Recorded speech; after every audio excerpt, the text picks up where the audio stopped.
அனைவருக்கும் வணக்கம். தமிழக சட்டமன்ற தேர்தல் முடிவுகளானது நேற்று வெளியாகியிருக்கக்கூடிய நிலையில் தற்போது திராவிட கோட்டையில் விஜயினுடைய அதிரடியான என்ட்ரியானது இறங்கியிருக்கு அப்படின்னே சொல்லலாங்க. தற்போது முன்னிலை நிலவரப்படி பார்க்கும்பொழுது நடிகர் விஜய் தமிழக வெற்றி கழகம் மாபெரும் யாருமே எதிர்பார்க்காத வகையில் 107 இடங்களை கைப்பற்றி தனிப்பெரும் கட்சியாக உருவெடுத்திருக்காரு.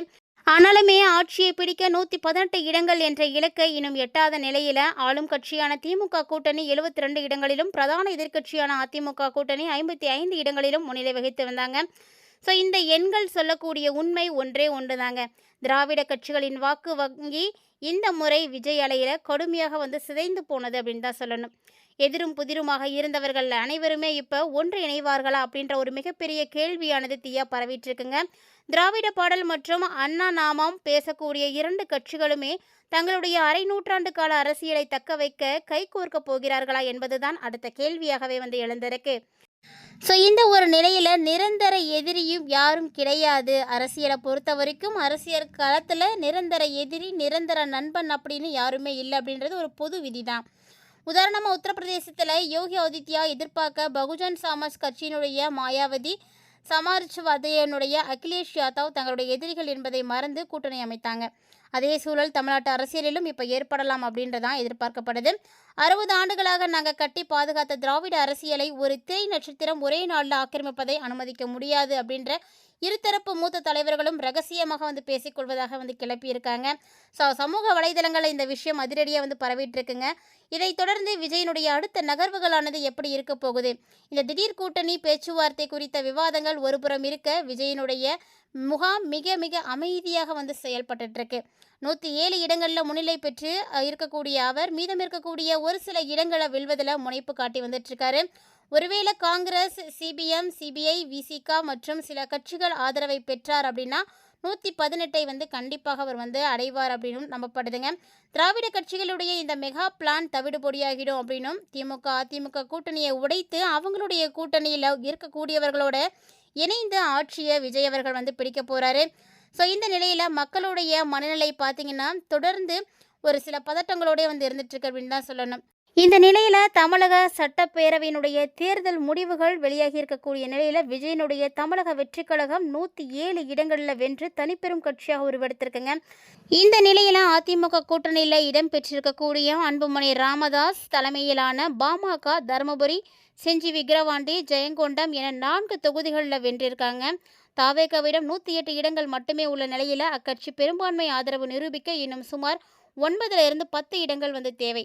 ஸோ இந்த நிலையில் தேர்தல் முடிவுகள் குறித்து கருத்து தெரிவித்துள்ள அன்புமணி ராமதாஸ் விஜயை தனிப்பட்ட முறையில் வாழ்த்தியிருக்காருங்க. அதோடு தேர்தல் முடிவுகள் குறித்து அவர் வெளியிட்டுள்ள அறிக்கையில் கூட்டணி கட்சியினுடைய தலைவரான எடப்பாடி பழனிசாமி பெயரை குறிப்பிடவில்லை அப்படின்றதும் அரசியல் வட்டாரத்தில் தனி கவனம் பெற்றிருக்கு. தமிழக தேர்தல் முடிவுகள் தொடர்பாக அன்புமணி ராமதாஸ் வெளியிட்டுள்ள அறிக்கையில் தமிழ்நாடு சட்டப்பேரவை தேர்தலில் பாட்டாளி மக்கள் கட்சி 4 தொகுதிகளில் வெற்றி பெற்றிருக்குங்க. வெற்றி பெற்ற வேட்பாளர்கள் அனைவருக்குமே வாழ்த்துக்களையும் தெரிவித்துக்கிறேன். பாட்டாளி மக்கள் கட்சி சார்பில் போட்டியிட்டு கடுமையாக உழைத்து வெற்றி வாய்ப்பை இழந்த வேட்பாளர்களுக்கும் அவர்களுடைய உழைப்பு ஒருபோதும் வீணாகாது என்பதை தெரிவித்துக் கொள்கிறேன் அப்படின்னு. அதே போல அதிமுக மற்றும் கூட்டணி கட்சிகளுடைய சார்பில் தேர்தலில் போட்டியிட்டு வெற்றி பெற்றவர்களுக்கும் வாழ்த்துக்களை தெரிவிப்பதாக அறிவிச்சிருக்காரு. தமிழ்நாட்டில் 5 ஆண்டுகள் மிக மிக மோசமான ஆட்சியை நடத்தி வந்த திமுகவை வீழ்த்த வேண்டும் என்பதற்காகவே பாட்டாளி மக்கள் கட்சி பல்வேறு போராட்டங்களையும் பரப்புரைகளையும் மேற்கொண்டு வந்தது. திமுகவை பொறுத்த வரைக்கும் திமுகவுக்கு எதிராக மக்கள் மத்தியில் பெரும் எதிர்ப்பலைகளை உருவாக்கியதில் பாட்டாளி மக்கள் கட்சியினுடைய பங்கு ரொம்பவே மகத்தானது, முக்கியமானது அப்படின்னு தெரிவித்திருக்காரு. ஸோ பாட்டாளி மக்கள் கட்சி தொடங்கப்பட்ட நாள் முதலாகவே மக்களுடைய நலனுக்காகவும் கல்வி, சுகாதாரம், சமூக நீதி உள்ளிட்ட அனைத்து துறைகளிலும் தமிழக மக்களுடைய முன்னேற்றத்துக்காகவும் உரிமைகளை மீட்டெடுக்கிறதுக்காகவும் உழவர்களுடைய வாழ்வாதாரத்தை மேம்படுத்துறதுக்காகவும் உறுதியாக போராடி வந்துட்டுருக்குங்க. ஸோ இனி வரக்கூடிய காலங்களிலும் மக்களுடைய நலனுக்காகவும் உரிமைகளுக்காகவும் பாட்டாளி மக்கள் கட்சி தொடர்ந்து உழைக்கும் அப்படின்னு தெரிவிச்சிருக்காரு. மேலும் சட்டப்பேரவை தேர்தலில் பாட்டாளி மக்கள் கட்சி போட்டியிட்ட தொகுதிகளில் பாமக வேட்பாளர்களுக்கு வாக்களித்த மக்களுக்கும் பரப்புரை மேற்கொண்ட அதிமுக பொதுச் செயலாளர் எடப்பாடி பழனிசாமி உள்ளிட்ட கூட்டணி கட்சிகள் அனைவருக்குமே பார்த்திங்கன்னா களத்தில் கடுமையாக உழைத்த கூட்டணி கட்சிகள் அப்படின்னு எல்லாருக்குமே நன்றி சொல்லியிருக்காருங்க. ஸோ குறிப்பாக பாமக மற்றும் கூட்டணி கட்சிகளுக்காக கடுமையாக உழைத்த பாட்டாளி மக்கள் கட்சியினுடைய மாநில, மாவட்ட, ஒன்றிய, நகர, பேரூர், கிளை அளவிலான அனைத்து நிலை நிர்வாகிகளுக்கும் பாட்டாளி மக்கள் கட்சியின் சார்பாக இணை மற்றும் சார்பு அமைப்புகள் சேர்ந்த அனைத்து நிலை நிர்வாகிகளுக்கும் தன்னுடைய நன்றிகளை தெரிவித்துக்கிறார் அப்படின்னு ஒருத்தர் விடாமல் ஒவ்வொருத்தருக்காகவும் அவர் வந்து நன்றியை தெரிவித்திருக்காரு. ஸோ இது மாதிரியான நன்றி தெரிவிப்புகளானது அனைவருக்குமே மிகப்பெரிய மகிழ்ச்சியை வந்து ஏற்படுத்தியிருக்கு அப்படின்னு தான் சொல்லணுங்க. 2026 சட்டமன்ற தேர்தல் முடிவுகள் அதிமுகவினுடைய வரலாற்றிலேயே மிக மிக பெரிய சரிவை ஏற்படுத்தியிருக்கு அப்படின்னு தான் சொல்லணும். ஏன்னா இந்த தேர்தலில் எதிர்க்கட்சி அந்தஸ்தை கூட பெற முடியாத அளவுக்கு அதிமுக மிகப்பெரிய பின்னடைவை வந்து சந்தித்திருக்குங்க. அக்கட்சியினுடைய 2ஆம் கட்ட தலைவர்களுக்கிடையே கடும் கொந்தளிப்பையை இது உருவாக்கியிருக்கு அப்படின்னே தான் சொல்லணும். தாவேகா தலைவர் விஜய் அவர்கள் 107 தொகுதிகளில் வெற்றி பெற்று தனிப்பெரும் கட்சியாக உருவெடுத்திருக்கக்கூடிய நிலையில் அதிமுகவினுடைய கோட்டைகள் அனைத்துமே வந்து தகர்க்கப்பட்டிருக்குன்னு தான் சொல்லணும். எடப்பாடி பழனிசாமி மீதான அதிருப்தியை இது அதிகமாக்கியிருக்குன்னே சொல்லணுங்க. தேர்தல் யூகங்களில் ஏற்பட்ட தோல்வி மற்றும் கூட்டணி கணக்குகளில் தடம் புரண்டது இந்த வீழ்ச்சிக்கு முக்கிய காரணமாக இருக்கலாம் அப்படின்னு கட்சி நிர்வாகிகள் வந்து கருதிட்டு இருக்காங்க. குறிப்பாக அதிமுககாரர்கள் செய்த மிகப்பெரிய ஒரு தவறாக என்ன கருதுறாங்க அப்படின்னா, பாமக மற்றும் பாஜக ஆகிய 2 கூட்டணி கட்சிகளோட அமைத்த கூட்டணி தான் விஜயனுடைய தாவேக்கா அலையில் அடித்து செல்லப்பட்டதை சுட்டி காட்டியிருக்காங்க. ஸோ அதாவது ஒரு சில நேரங்களில் ஏற்படக்கூடிய மாற்றங்கள் எப்படி இருக்க போகுது அப்படின்னு யாராலையும் யூகிக்கக்கூட முடியாது அப்படின்றத இந்த ஆண்டினுடைய சட்டப்பேரவை தேர்தலானது வெளிக்காட்டியிருக்குங்க.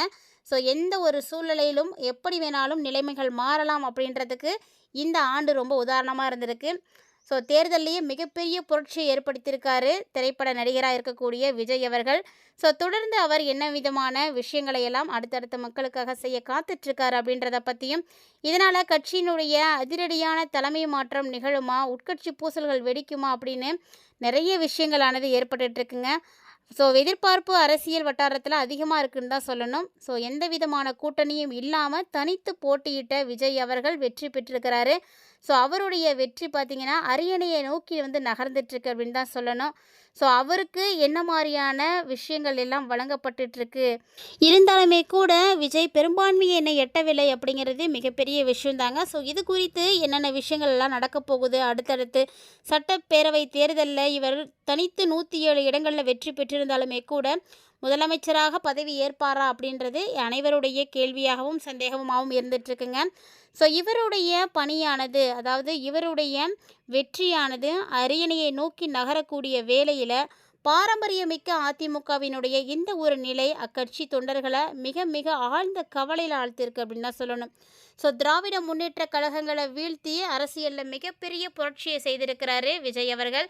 ஸோ இவருடைய பணி தொடர்ந்து வந்து சிறப்பாக வந்து செயல்படுறதுக்காக எல்லாருமே வந்து காத்துட்ருக்காங்கன்னு தான் சொல்லணும்.